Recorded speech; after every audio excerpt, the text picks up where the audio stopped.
আবার ছোট্ট একটা ভিডিও নিয়ে চলে এলাম বন্ধুরা। দেখো কুচো কাচারা কীরকম তৈরি হয়ে গেছে। শুধু কুচো কাচারা না, আমরাও রেডি হয়ে গেছি। তোমরা ভাবছো হয়তো আমরা সেজে গুজে কোথায় যাচ্ছি। হ্যাঁ, আমরা গিয়েছিলাম বড় কাছারি। বড় কাছারি আমার এক ননদের জায়ের ছেলে হয়েছিল, তার পুজো দিতে গিয়েছিলাম। তো আমরা সবাই দেখো ছোট হাতি করেছিল, আমরা ছোট হাতিতে করে সবাই মিলে বড় কাছারি যাচ্ছি। সারাদিনটা খুব আনন্দ করেই কাটলো।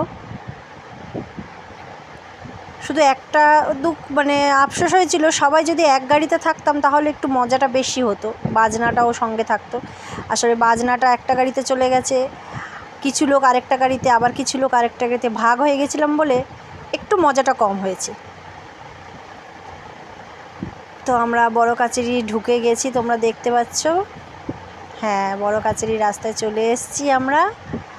দেখো এবারে এখানে এসেই আমরা রুম ভাড়া করা হয় একটা, সেখান থেকেই বসে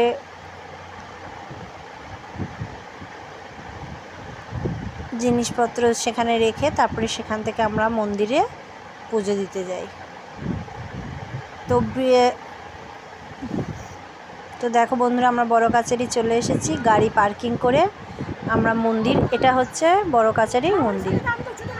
এখানেই তারকেশ্বরে যেরকম অন্নপ্রাশনের আগে বাচ্চাদের মানসিক থাকলে চুল দিয়ে পুজো দেয়, ঠিক এখানেও সেরকমই অন্নপ্রাশনের আগে মানসিক করে চুল দিয়ে পুজো দেওয়া হয়। তো সারাদিনটা আমরা খুব সুন্দর আনন্দে কাটিয়ে বিকেলবেলা সকলে আবার বাড়ি ফিরে গেলো। তো আজকের মতো টাটা।